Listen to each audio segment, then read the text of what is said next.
अपनी दुआओं से और अपने वोट देकर उनको कामयाब किया। मैं आपका शुक्रिया अदा करता हूँ। मैं जब बल्दिया के इंतखाबी मुहिम में आया था तो मुझे अच्छी तरह याद है कि सैयद मोइन ने मुझे नागपुर से गाड़ी में बिठाकर गाड़ी को बड़ी तेज़ रफ्तारी से चलाकर यहाँ पर इंतखाबी जलसे में मैं शिरकत कर सका। सिर्फ 10 मिनट बाकी थे। मैंने आपसे वादा किया था कि इंशाअल्लाह अल्लाह ने चाहा तो मैं दोबारा आऊँगा और आप तमाम से तफसीली गुफ्तगू होगी। ये अल्लाह सुब्हाना व तआला का बड़ा फजल करम है कि मुझे यहाँ पर दोबारा आने का मौका मिला। आपके दरमियान में खड़े होकर मेरी जमात की बात आपके सामने करने का मुझे मौका अल्लाह ने इनायत फरमाया। मेरे अजीज़ दोस्तों और बुज़ुर्गों, अभी आपने एक वलवला अंगेज़ तकरीर को समाअत फरमाया मोहतरम जनाब इम्तियाज़ जलील साहब की। और उमूमन इम्तियाज़ जलील साहब बड़ी नरमी से गुफ्तगू करते हैं। आज लगता है कि दोपहर का खाना हमने नाजिम साहब के घर में खाया। शायद वो खाने में ज़्यादा था या था नहीं मालूम, जो इम्तियाज़ साहब की ज़बान आज माशाअल्लाह पूरे एक मुदल्लिल तकरीर उन्होंने की। मेरे अजीज़ दोस्तों और बुज़ुर्गों, मैं सबसे पहले इस बात का आपको जिक्र करना ज़रूरी समझता हूँ कि कल हमारा जलसा हुआ था मलकापुर में, और सुबह में जब हम अमरावती के लिए गाड़ी में निकल रहे थे तो इम्तियाज़ साहब ने मुझे बताया कि मीडिया ये चला रहा है कि मलकापुर के जलसे में किसी ने नारे लगा दिए किसी बादशाह के ताईद में। तो इम्तियाज़ साहब ने फौरन उससे पूछा कि बता कौन सी बात है। तो वो नारा था इम्तियाज़ साहब की मोहब्बत का नारा था। क्या नारा था वो? यहाँ के बोल। नहीं देता ढील इम्तियाज जलील, शाहगंज का टावर इम्तियाज का पावर। तो ये बात इम्तियाज जलील साहब ने कही तो ये बेचारा मीडिया के 3 चैनल ये चला दिए कि किसी एक बादशाह के जिंदाबाद के नारे मलकापुर के गयूर नौजवानों ने लगाए। मैं सबसे पहली बात तो ये कहना चाहूँगा कि एक झूठा इल्ज़ाम है। ये तौहीन करने की कोशिश कर रहे हैं मलकापुर के गयूर नौजवानों की मंजलिस से बेलोस वाबस्तगी और मोहब्बत को। और तीसरा, मुझे लगता है कि मीडिया के लोग, वो 3 चैनल के लोग पूरे नहीं, अंधे भी हैं, बहरे भी हैं, गूंगे भी हैं।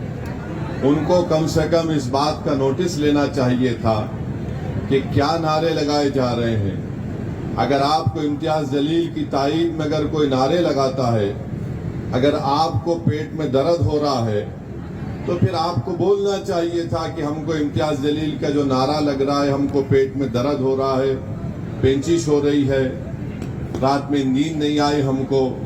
मगर एक बात साबित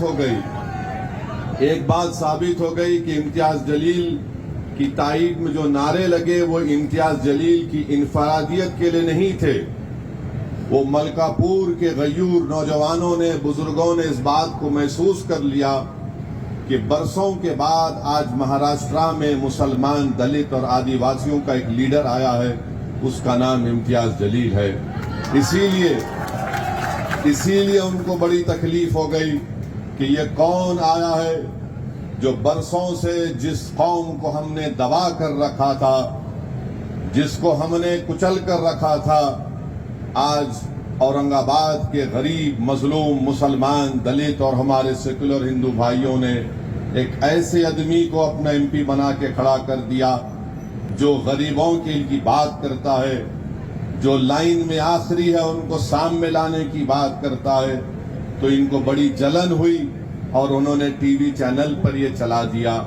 मैं उन टीवी चैनल के जिम्मेदारों से ये कहना चाहूँगा कि अगर आपको इतनी जलन है इम्तियाज़ जलील से, तो इम्तियाज़ जलील पे गुस्सा निकालो। अब एक जो बादशाह इस दुनिया में नहीं है, आप उसके नारे लगा रहे हैं। ये नारे लगाए तो ऐसा मत करिए। मुझे लगता है कि मीडिया जो भारत में सबसे ज्यादा मुसलमानों से नफरत पैदा करने का रोल अदा कर रहा है चंद मीडिया, पूरा नहीं। मैं उन मीडिया के हजरात को बताना चाहूंगा कि एक रुवांडा रेडियो होता था जिसने रुवांडा में इसी तरह से उनका प्रोग्राम चलता था, रुवांडा के एक मखसूस तबके के लोगों को बदनाम करने के लिए कि ये वैसे हैं, ये गंदे हैं, ये एंटी नेशनल है। हुआ क्या, उनके इस मुसलसल झूठे प्रोपेगेंडे की बुनियाद पर रुवांडा में कत्ले आम हुआ, जेनोसाइड हुआ। तो क्या हम ये मीडिया वालों से पूछेंगे कि क्या आप भी चाहते हैं कि रुवांडा की तारीख भारत में दोहराई जाए? क्या आप यही चाहते हैं कि मुसलमानों को इतना बदनाम कर दो और बता दो पूरे देश में कि ये देश से मोहब्बत नहीं करते, ताकि उनका जेनोसाइड किया जाए, ताकि उनका प्रोग्राम किया जाए? ऐ मीडिया के जिम्मेदारों, याद रखो, अगर खुदा ना खास्ता तुम मुल्क को उस रास्ते पर लेकर जाओगे तो नुकसान मुल्क का होगा। हम तो मरने को तैयार हैं। हम जब इस दुनिया में मुसलमान आता है तो वो अपनी रिस्क और अपनी मौत अल्लाह की तरफ से लिखा कर आता है। आप मेरी बेइज्जती नहीं कर सकते, आप मुझसे मेरा रिस्क नहीं छीन सकते, आप मुझसे मेरी इज्जत छीन नहीं सकते, आप मेरे मौत के वक्त को टाल नहीं सकते। ये तो रब्बे करीम सब फैसले कर चुका है। आलम अरवाह में हमारी रूहें रख दी गई है और हम अपनी माँ के पेट में 9-10 महीने रहकर जब पैदा होते हैं तो हम अपना सब कुछ लिखा कर आते हैं। तो अगर आप ये समझ रहे हैं कि रुवांडा की तरह रेडियो रुवांडा का आप रोल अदा करना चाहेंगे तो फिर याद रखो ये देश के लिए ठीक नहीं होगा। तो हम उम्मीद करते हैं कि हमारे मीडिया के लोग जरा एहतियात बरतेंगे। अकोला में हमारी गाड़ी रुकी, माशाल्लाह वहां के जिम्मेदारों को सलाम, सौों की तादाद में नौजवान बुजुर्ग जमा हो गए, हम सबसे मिलिए। अब मीडिया से नहीं बात करें तो इनको बड़ी तकलीफ हो गई और इम्तियाज साहब ने बताया कि मीडिया ने चला दिया कि वो ऐसे ही भाग गया। अबे तू क्या मेरा ससुरा है जो देख के भाग जाऊंगा? हैं? भाग गए? अरे हम नहीं भागते बाबू, मैदान छोड़ने का नाम ही नहीं लेते हम। या तो हम सीने पे गोली खा के गिर जाएंगे मगर पीठ नहीं दिखाएंगे। अब आप बोले भाग गए। अरे मेरे मीडिया, 2-3 मीडिया के चैनलों के जिम्मेदारों से कह रहा हूं कि तुम्हारा सबसे बड़ा एंकर कौन है? बुला लो उसको, अमरावती के मैदान में बैठेंगे।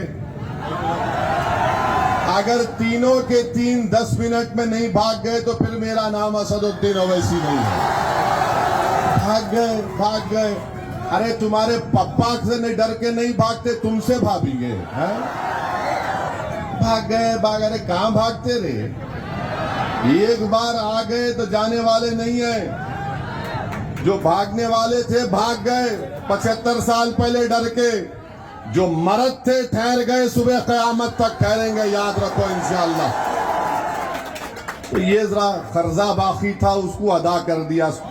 दोपहर से बेचैनी हो रही थी, मैं बोला अमरावती में अपनी बात को रखेंगे। दूसरी बात यह है कि महाराष्ट्र के deputy chief minister Devendra Fadnavis ये कह रहे हैं औरंगजेब की औलाद। हम डिप्टी चीफ मिनिस्टर साहब से पूछना चाह रहे हैं कि भारत के बहुत बड़े फ्रीडम फाइटर थे तिलक साहब। क्या तिलक साहब ने नहीं कहा कि जो ब्राह्मण लोग हैं वो आर्टिक से आए थे? आर्टिक से आए थे।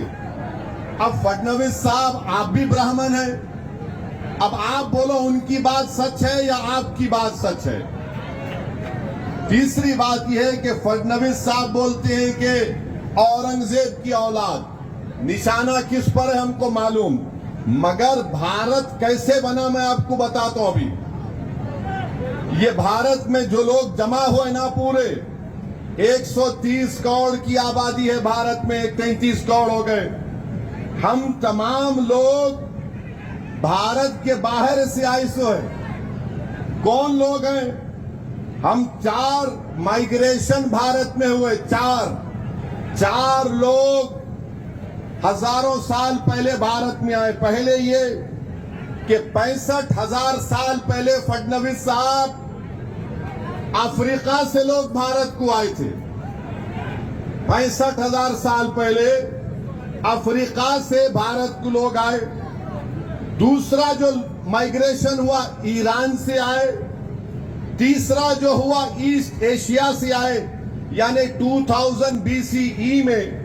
उसके बाद सेंट्रल एशिया में आए 2000 and 1500 BC में। और उसके बाद कई लोग आए, हुन्स आए, साकाज आए, ग्रीक, पर्शियन, अरब, मुगल, ब्रिटिश, पोर्चुगीज। उसके बाद आके यहां बस गए। अब इन बड़े हम ही है, तुम नहीं है। असल ओरिजिनल अगर कोई भारत का है तो वो आदिवासी लोग हैं। वो पूरे आदिवासी हैं। ये पूरे आर्यन हैं यहाँ के लोग। वहां से आए, यहां से अरे आदिवासी द्रविडियन भारत के असल लोग हैं। अब देवेंद्र फडणवीस बोलो, आप कहां से आए? औरंगजेब तो बात का है। मैं तो बोल रहा हूं कि 65,000 साल पहले अफ्रीका से आए थे। देवेंद्र फडणवीस साहब एक बात याद रखो, ज्यादा ज्ञान हमको मत दो, हमको भी थोड़ा है दिमाग में। आप डिप्टी चीफ मिनिस्टर हैं, इसका यह मतलब नहीं है कि जो मुंह आए मुंह को आए बोलते रहेंगे। हमारे मुंह में हमारी जबान है तो हम अपनी बात को रखेंगे। तो पहले यह बताना था। और सबसे अहम बात यह है कि हमारा ईमान, हमारा मानना यह है, हमारे बुजुर्ग किताबों में भी लिखे कि जब अल्लाह सुब्हानहू व तआला हजरत आदम अलैहिस्सलाम को जन्नत से दुनिया में भेजा तो हजरत आदम अलैहिस्सलाम कहां पे आए? दुनिया में कहां पे आए? भारत में आए। और हमारी अम्मा हवा जिद्दा में, अब्बा भारत में आए। तो अब्बा का मुल्क हुआ नहीं हुआ मेरा? हम अब्बा के मुल्क में हैं।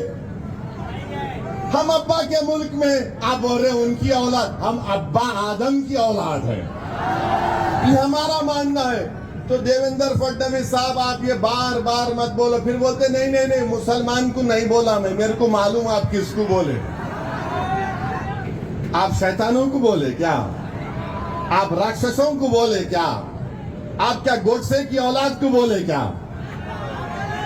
और फिर हम डिप्टी चीफ मिनिस्टर से पूछना चाह रहे, जिसका जिक्र इम्तियाज साहब ने भी अपनी तकरीर में किया, कि आप होम मिनिस्टर हैं, जरा ये तो बताइए कि लुकमान सुलेमान अंसारी 10 मई को ये रहने वाला था न्यू बस्ती मकबूल मस्जिद, पंडगा तालुका भिवंडी और घोटी इग्गतपुरी में।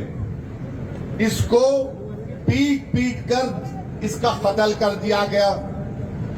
अब 10 जून को वाकया हुआ। 25 जून को अफान अब्दुल माजिद अंसारी को पीट कर गाड़ी रोककर मार दिया गया, जान ले ली गई।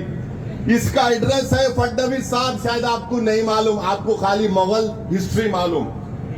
उसका एड्रेस है रूम नंबर 5, फातिमा बी चौल, बरेली होटल, खुरेश नगर, कुर्ला ईस्ट, मुंबई 400070 महाराष्ट्र। हमारे पुलिस वाले लिख के भिजा दो डिप्टी सीएम को, जो लॉ एंड ऑर्डर देखते। इनका भी इनको मारा गया कहां पे?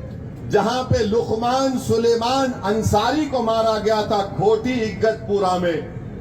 यानी 10 दिन में 2 लुकमान सुलेमान अंसारी को और अफान अब्दुल माजिद अंसारी को सिर्फ इसलिए मार दिया गया कि उनके गाड़ी से गोश्त निकला, रोक कर पीट कर उनकी जान ले ली गई। अरे देवेंद्र फडणवीस साहब, शिंदे साहब, कौन सी हुकूमत तुम चला रहे हो? 2 लोगों की जानें चली गई हैं। अगर कोई फोटो लेके निकलता तो देवेंद्र फडणवीस बोलते फुलां की औलाद। देवेंद्र फडणवीस साहब, शिंदे साहब, ये महाराष्ट्र में तुम हुकूमत कर रहे या क्या कर रहे तुम लोग? 10 दिन के अंदर 2 लोगों को गाड़ी से उतार कर पीट कर उनकी जान ले ली गई और तुम्हारी सरकार बेहोश सो रही है। फोटो उठाए तो तुम हरकत में आते। अरे फोटो की अहमियत है या इंसान की जान की कीमत है? बताओ। मरने वाला अगर अंसारी है तो उसकी कीमत नहीं है।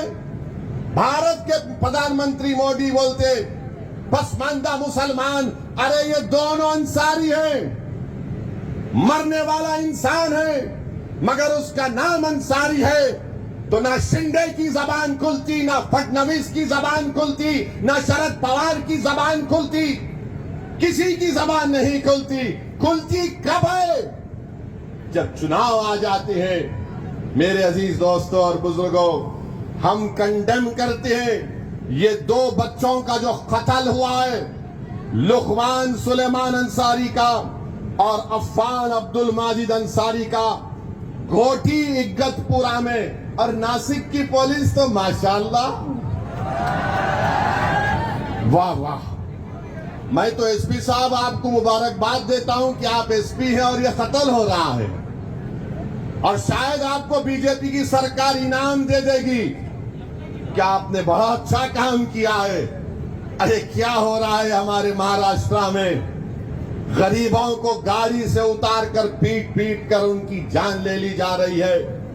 मैं मुतालबा डिमांड करता हूं कि 1 हफ्ते के अंदर पूरों को गिरफ्तार करना, आप जेल को भिजाना उन तमाम जालिमों को जिन्होंने हमारे सुलेमान अंसारी को और अब्दुल अफान माजिद अंसारी का कत्ल किया। ये नाथूराम गोडसे की नाजायज औलाद है। ये नाथूराम गोडसे की नाजायज औलाद है। इन्होंने हमारे इन मासूम इंसानों की जान ली है। हम मुख्यमंत्री हो या डिप्टी सीएम हो, कुछ तो बोलो। अच्छा, कुछ तो ये सेकुलर पार्टी के लोग बोलो, राष्ट्रवादी के लोग बोलो, कांग्रेस के लोग बोलो, ये आपके शिवसेना के लोग बोलो। मुंह में क्या दही जम गई? नहीं बोलेंगे। कब बोलेंगे? ये ओवैसी इम्तियाज भड़काऊ भाषण देते। चुनाव आएगा तो बोलेंगे बीजेपी को हराना है, हमको वोट दो। अब तो बोलो इन बच्चों के बारे में। हम जब बोल सकते तुम क्यों नहीं बोल सकते? इसलिए नहीं बोलते कि तुम्हारी मौत इनको पसंद है, मगर तुम्हारे वोट से मोहब्बत है। तुम्हारी जिंदगियों से मोहब्बत नहीं, सिर्फ तुम्हारे वोट से मोहब्बत है। मंजलिस को तुम्हारे वोट से नहीं, मंजलिस को तुम्हारे हक से मोहब्बत है। मंजलिस को तुम्हारे इंसाफ से मोहब्बत है। हम यही चाहते हैं। अच्छा, अब आप सुन लो, पार्लियामेंट का इलेक्शन हुआ, यहां से आपने एक मोहतरमा को कामयाब कर दिया। आपने सब वोट दिया ना उनको? दिए नहीं दिए? कितने वोट दिए? हाथ उठाओ। आपने मैडम को वोट दिया। क्यों दिया आपने वोट? आपने वोट इसलिए दिया, सुनिए, मैं जानता हूं पूरा। आपने वोट इसलिए दिया क्योंकि हमारे बुजुर्ग लोग बोले मियां बीजेपी को हराना है, वोट दे दो उसको। मस्जिद से ऐलान हो गया। हम सब ने कहा आप क्या करेंगे रे भाई, उनको वोट दे दिए। उन्होंने जीत गए मैडम। और मैडम जैसा दिल्ली को पहुंचे, दिल्ली को पहुंचते कि उन्होंने बता दिया अपना असली रंग, माने अपना असली चेहरा। क्या बता, क्या बोले मैडम? मोदी जी बहुत अच्छे आदमी है, जैसा बोलते वैसा नहीं है। हाँ, आप पहले बोल देना था। मगर मैं पूछना चाह रहा हूं, जो लोग मजलिस के फैसलों पर तनकीद करते हैं, जो लोग मजलिस के इलेक्शन लड़ने पर परेशान होते हैं, मैं उनसे आज सवाल कर रहा हूं, बड़ी इज्जत के साथ सवाल कर रहा हूं, क्या आपने गलत फैसला नहीं लिया? आपने क्यों कहा गरीब और मजलूमों को वोट दो उनको? यही तो मैं कह रहा हूं, सियासत से करो। अगर हम सियासत नहीं करेंगे तो कोई और हमसे सियासत करेगा। अब आपसे सियासत हो गई 2019 में, इसीलिए मजलिस बोल रही कि सियासत हमको करने दो।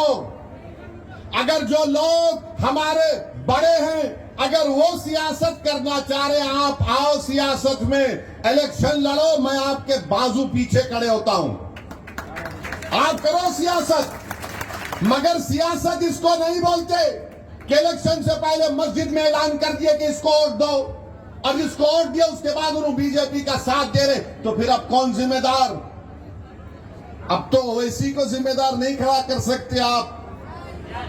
मैं तो बाड़ा साहब के लिए इलेक्शन कैंपेन कर रहा था, मगर आप बताइए, आपने वोट दे दिया मैडम को, मैडम बीजेपी को सपोर्ट करती है। अब आप बताइए क्या होने वाला है? मेरे अजीज दोस्तों और बुजुर्गों, चौथी बात मैं आपसे अर्ज करना चाहूंगा, हमारे अमरावती के नौजवानों से अपील करूंगा, आप मेरे भाई की तरह हैं, आप लोग मेरे बेटों की तरह हैं, मैं आपके चचा की तरह हूं, आपका एक हमदर्द के नाते मैं अमरावती के उन नौजवानों से भीख मांग रहा हूं कि नौजवानों सुनो, मैं उन नौजवानों से अपील कर रहा हूं कि खुदा के लिए तुम ड्रग्स को छोड़ दो, एमडी ड्रग्स को छोड़ दो, सेसेस को छोड़ दो। नौजवानों याद रखो, नौजवानों तुम हमारा मुस्तकबिल हो, तुम मुस्तकबिल हो, तुम फ्यूचर हो। अगर किसी कौम का नौजवान बर्बाद हो जाता है तो तुम इस दीवार की तरह, ये जो दीवार है ना, तुम इस दीवार की तरह हो कि वहां के लोग रुक रहे अंदर आने से, क्योंकि दीवार है। नौजवानों तुम कौम की दीवार हो, अगर दीवार गिर जाएगी तो जमाना रास्ता बना लेगा, तो तुम दीवार हो। अगर इस दीवार में ड्रग्स होंगे तो दीवार ताकतवर कैसे होगी? बताओ नौजवानों। अगर तुमको एमडी ड्रग्स से, सेसेस से नशा चढ़ता है ना, तो मैं तुमको बताता हूं नशा चढ़ाने की दवा क्या है। तुम नशा चढ़ाना चाहते हो ना, तो तुम सुबह में, रात में उठो, फजर से आधा घंटा पहले उठो, वजू करो, अल्लाह की बारगाह में 2 रकात नफिल नमाज पढ़ो, और याद करो अल्लाह के एहसानात जो तुम पर अल्लाह ने किए हैं। याद करो कि अल्लाह ने तुम पर इनामात दिए। तुम अगर तकलीफ में हो तो अल्लाह से अर्ज कर दो, रब्बे करीम ये तकलीफ है अमरावती में। अगर तुम्हारे घर में तकलीफ है तो अल्लाह को बोलो, परवरदिगार तू जमीन और खालिक का मालिक है, तूने खून के लुथड़े से मुझे अपनी माँ के पेट से पैदा किया, रब्बे करीम ये मेरी तकलीफ है, तू देख ले। तुम देखो मेरी इस बात को, तुम नमाजी बन जाओ, तुमको नशा आएगा। तुम कुरान की तिलावत करो, घर से निकलने से पहले 1 आयत पढ़ के निकलो। तुम झूठ बोलना छोड़ो, तुम मेहनत करो, जुस्तजू करो, अपनी औलाद को पढ़ाओ, अपनी बीवियों से अच्छा सलूक करो, अपनी बहनों की शादी करवाओ, खुददार बनो, किसी के सामने सर मत झुकाओ सिवाय अल्लाह के। तुम देखोगे कि वो नशा जो चढ़ता है उसको ईमान का नशा बोलते हैं। वो जो नशा चढ़ता है उसको इश्क़ नबवी मोहम्मद सल्लल्लाहु अलैहि वसल्लम के इश्क़ का नशा चढ़ जाता है। जब ये नशा तुम पे चढ़ जाएगा, दुनिया का कोई नशा तुम्हारे सामने करीब नहीं आ सकता। तो नौजवानों, मेरी आपसे गुजारिश है, अगर मेरी बात से आपको तकलीफ हो रही है तो मैं तुमको तकलीफ देने के लिए नहीं कह रहा हूं। मैं तुमको बर्बादी के रास्ते पर जाता हुआ नहीं देख सकता। तुम मेरे मुस्तकबिल हो, तुम मेरा फ्यूचर हो। कल जब तूफान आएगा बातिल ताकतों का, तो तुम तो इन बातिल ताकतों के तूफान में तुम तो चिराग की तरह हो मेरे बच्चों, मेरे नौजवानों, तुम एक चिराग की तरह हो। जहां पर अंसारी को मार दिया गया, अगर तुम खड़े हो जाओगे तो कोई अंसारी को नहीं मार सकेगा, मगर तुम अगर अपने आप को मारोगे तो फिर हम तो मार खाते रहेंगे मेरे भाई। तो नौजवानों, इस बात पर गौर करो।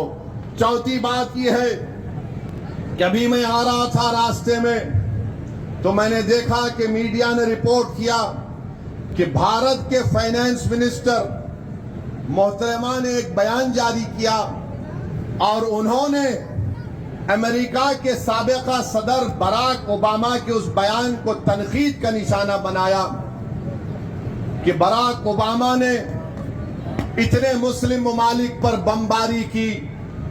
बराक ओबामा के बयान को कंडेम किया और साथ में फाइनेंस मिनिस्टर साहबा ने कहा कि भारत के प्रधानमंत्री वजीर आजम को पूरे इंटरनेशनल लेवल पर 13 अवार्ड मिले, तो उसमें से 6 अवार्ड जो उनको मिले वो मुस्लिम ममालिक से मिले, जैसा सऊदी अरब, यूएई, इजिप्ट और शायद नामा याद नहीं आ रहे मेरे को। मैं हमारे मैडम फाइनेंस मिनिस्टर साहबा को बताना चाह रहा हूं, मैडम, अमरावती के और हिंदुस्तान के मुसलमान को सऊदी अरब के बादशाह से कोई कनेक्शन नहीं है। अमरावती के मुसलमान को यूएई के बादशाह से कोई रिश्ता नहीं है। इजिप्ट के सिसी से हमको कोई मतलब नहीं है। अब आप एंटी नेशनल बात कर रहे हैं।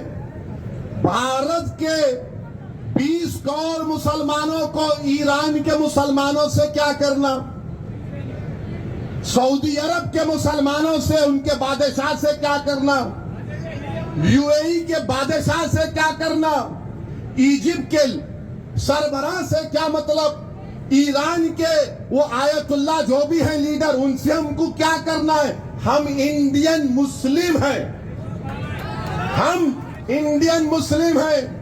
वहां पर बादशाहत है मैडम, यहां पर अंबेडकर का बना हुआ संविधान है। आप ले जाके हमको सऊदी अरब में घुसड़ रहे, आप ले जाके हमको ईरान से जोड़ रहे, आप ले जाके हमको बोल रहे अरे वो उनको वो मुस्लिम कंट्री मोदी जी को इतना बड़ा प्राइज दिए, अरे हम क्या करेंगे। अब ये आरएसएस वाले क्या बोलते, ओवैसी तू वो मुल्क में चले जा। हाँ, अब कौन किसको बोलना।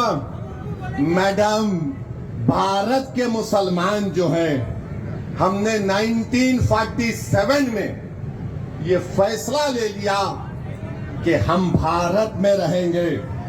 ये हमारी सरजमीन है जहां पर हमारे बुजुर्गों ने जहां बानी की है, जहां पर हमारे बुजुर्गों ने अंग्रेजों के खिलाफ जिहाद का फतवा दिया, जहां पर हमारे उलमाओ कराम ने अंग्रेजों के खिलाफ लड़ा, फांसी पर चढ़ गए।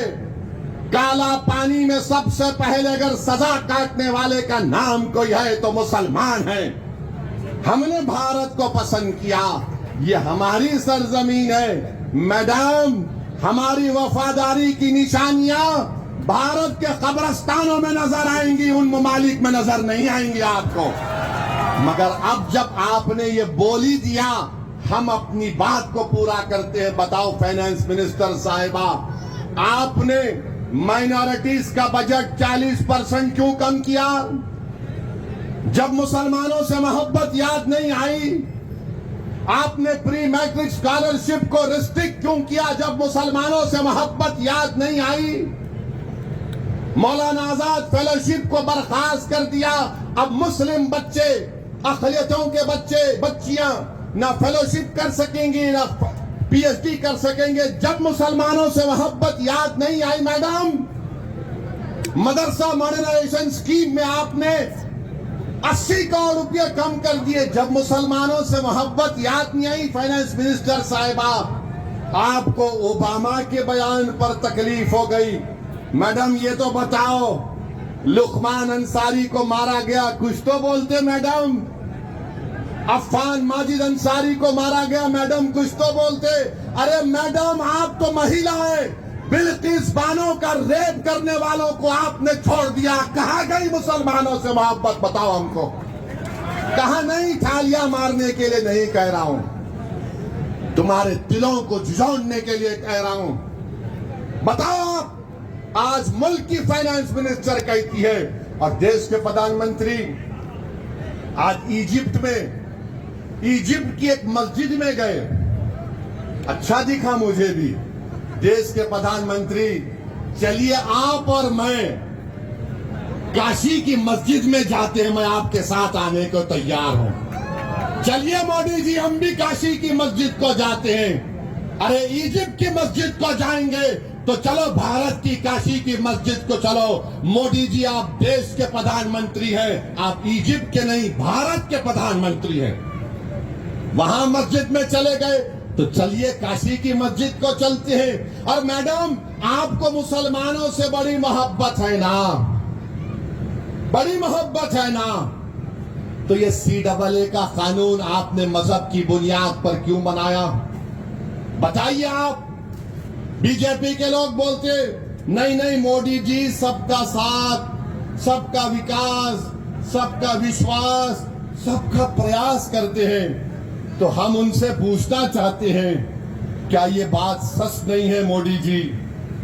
देश के प्राइम मिनिस्टर मिस्टर मोदी, कि जहां जहां मुसलमान और दलित बसता है, अगर एक आबादी में दलित मुसलमान रहते हैं, वहां पर लाइट बराबर नहीं आती, ड्रेनेज का इंतजाम नहीं, साफ पीने का पानी नहीं, स्कूल नहीं, अस्पताल नहीं।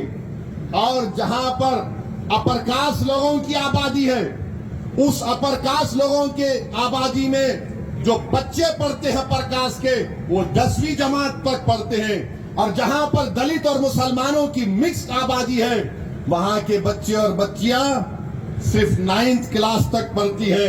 ये डेटा है।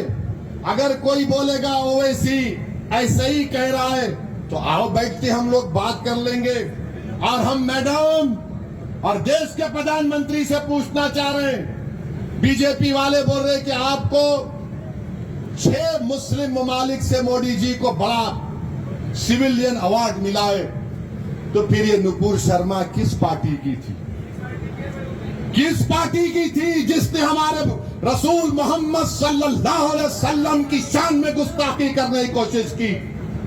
ये आपकी मुसलमानों से मोहब्बत है।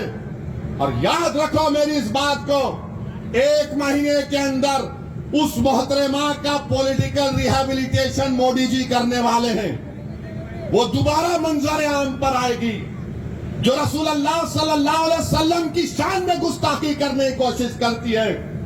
और फिर आप बोलते हैं कि 6 मुस्लिम ममालिक ने अवार्ड दिया। हम बहुत बोल सकते हैं। ओबामा ने क्या कहा? ओबामा ने कहा था कि भारत के मुसलमानों पे जुल्म हो रहा है, ये देश के लिए ठीक नहीं है। अच्छा, मोदी जी ओबामा जब इंडिया आए थे, आपको याद होगा, एक सूट पहने थे, याद है? अच्छे दिख रहे थे वो, कोट पहन के स्ट्राइप सूट, अपने हाथों से चाय पिलाए। मैं तो पहली मर्तबा देखा मोदी जी को चाय कप में डालते हुए। चाय पिलाए और चाय पिलाकर बोले, मैं और ओबामा टूटक बात करते। बोले थे ना, मैं ओबामा तो ऐसा टूटक माने अरे तुरे से बात करते ना, ये कह रहे चल तो मोदी जी ओबामा ऐसी बात करते। मोदी जी उन्होंने ऐसा बोल दिया, मैं नहीं बोला, ओबामा बोले जिसके आप उनको चाय पिलाए। आपकी चाय का असर नहीं हुआ मोदी जी उनके ऊपर, शायद आपने शक्कर कम डाली थी या दूध ज्यादा डाल दिया था, मगर चाय असर नहीं करी।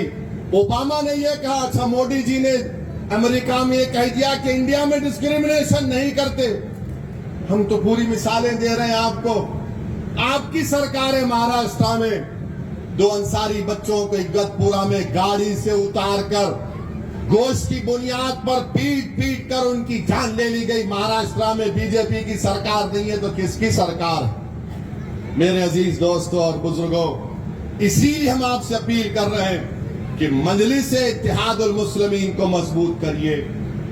आप मुत्तहिद हुए, आप में एक सियासी शऊर बेदार हुआ और आपने देख लिया कि आपका इत्तेहाद, आपका सियासी शऊर, बुजुर्गों की दुआएं, नौजवानों की तलब और हमारी मां और बहनों की आंसुओं से, आंख से निकलने वाले आंसुओं ने देख लिया, उसने रंग लाया।